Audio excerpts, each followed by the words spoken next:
So where are we with Defense Exhibit 39? It might be helpful if you looked at them so you know what we're talking about, but I confronted him with all of these. Right, I know. So Exhibit 26, I put in so that it made sense, so you could read it. You know when you're reading a text and it's a conversation? Sure. They're upset that they're not in order now, I guess. I don't really understand, but if you want to look at them, you can. Well, let's start from the beginning. What is the purpose of Defense Exhibit 39? These are the ones that I showed him, and that I showed him today.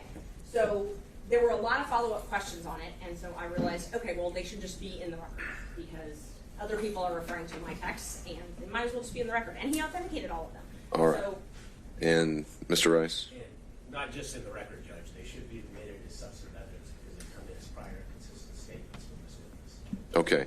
All right. So to that end, Mr. Abadi, is there a particular text message in there you think was not authenticated? I understand you're saying, well, maybe one of them's already been admitted, so, but otherwise, just having a omnibus, here are all the relevant text messages exhibit. Is there an authentication objection? Is there any other kind of objection like that? Yes, because he didn't authenticate that all of the text messages were from him and between Ms. Merchant or the context of them.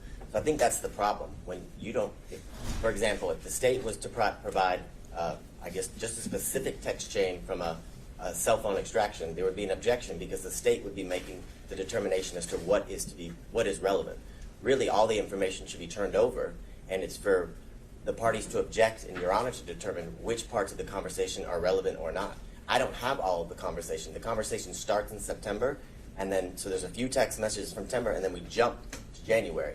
Ms. Merchant has determined that that jump in between is not relevant. That's not appropriate. It's for Your Honor to determine what's relevant and not, and I can't make an objection as to what I don't know. I can tell you what I've read. It seems as if there are definitely parts that are missing that would make certain parts of the text message she's attempting to admit that she didn't confront the witness with would be my objection.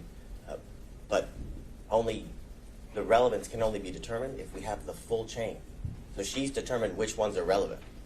That's your job. Sure. So didn't she just try to do the full chain as an exhibit just a moment ago? No, we don't have the full chain.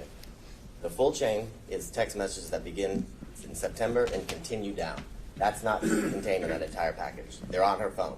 Okay. She'd like us to do it in extraction. That's just that chain. All right, Ms. Merchant, technology. and then Mr. Gillen. yeah, not a problem. And I offered that when we were here before, and I was told they didn't have that technology. But let me just go through them one by one. It might be easier. I was trying to just do it quickly all together. You can just hand them to me. So the first... Just hand them to me. I can read them. And, and I marked them all separately. while I'm reading them, Mr. Gillen, what did you have to add? Brief point, Your Honor. Apparently, Ms. Merchant has allowed the state to take screenshots of what they now contend would be the larger perspective on, and I disagree with them about the rule of completeness, but it's their job when something is admitted that if they have an objection because the context is not appropriate, they then move. The state should move the rule of completeness to the admissibility of the other emails chains that they had. So the real issue here is their failure to comply with the rule of completeness once they had the material from the last hearing that they took screenshots of. Well, isn't that what he's doing now? Because now they're being tendered? I don't think that he is. I mean, it seemed to me that what was happening here is this Ms. Merchant has tried several different ways to get it in. She wanted everything in, and they objected to that. Then she wanted the segments in that had been, the witness had been asked about, and that's what she's trying to do. My point is that if they're at the time of frankly, of moving under the rule of completeness is at the time of the tendering. If they want to tender something to show that it should be included to be complete, that's on them, sure, not on Ms. Merchant. All right, Mr. Abadi, last point here. So I had a very limited time with Ms. Merchant's cell phone. I only had time to literally find one part of the text message to then send to myself before Ms. Merchant demanded her phone back. So I did not have the opportunity to screenshot every missing part of the conversation to then do as Mr. Gillum is saying that should be done, but it can't be done if I don't have the information. So you don't have the complete packet, and there are many of the text message screenshots that you have printed out that were not used to confront Mr. Bradley or refresh his recollection. So they're inadmissible evidence. If anyone missed the opportunity, it was the defense counsel Sure. to confront him. All right. I don't think we need to go back and forth any further. Ms. Merchant, you've offered, you said, to print out a complete chain of every text exchange with Mr. Bradley since you began corresponding with him. I'll give you the chance to do that, and you can follow up by email with that exhibit. It would be the complete chain without any deletions or removals, and we'll have that marked as Defense Exhibit 39. Thank you. Judge, I And- have got to respond, though, that in court There you go. Friday at 1:57, when Mr. Abadi texted himself the screenshots, I literally wrote him, do you want any other screenshots? I have nothing to hide. You can download my phone if you want. So, All right, we're done. Okay, so I'll wait back to hear from y'all on Exhibit 39. And is there anything else to take up before we discuss Friday? Just kind of throwing it open to the floor.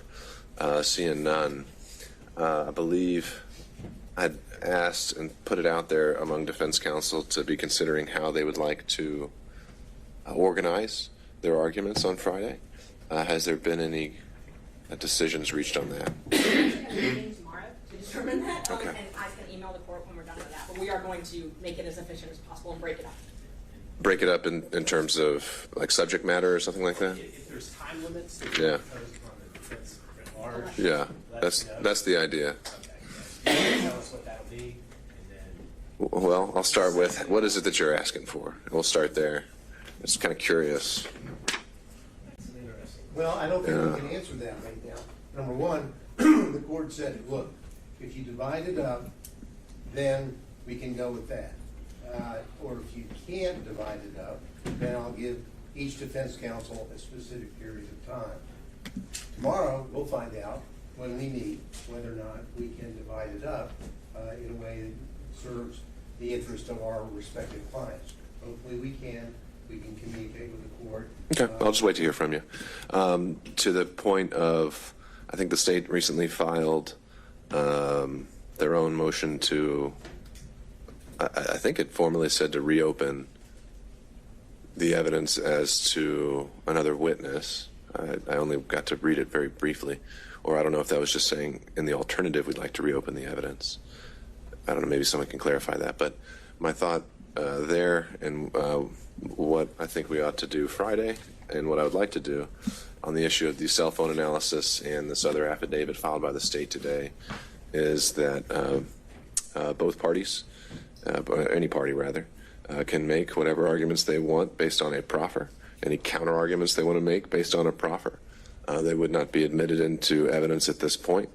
And at this point, I need to start hearing the arguments in the law and what we've heard so far. And if I think I'm able to reach a ruling based on that, I will.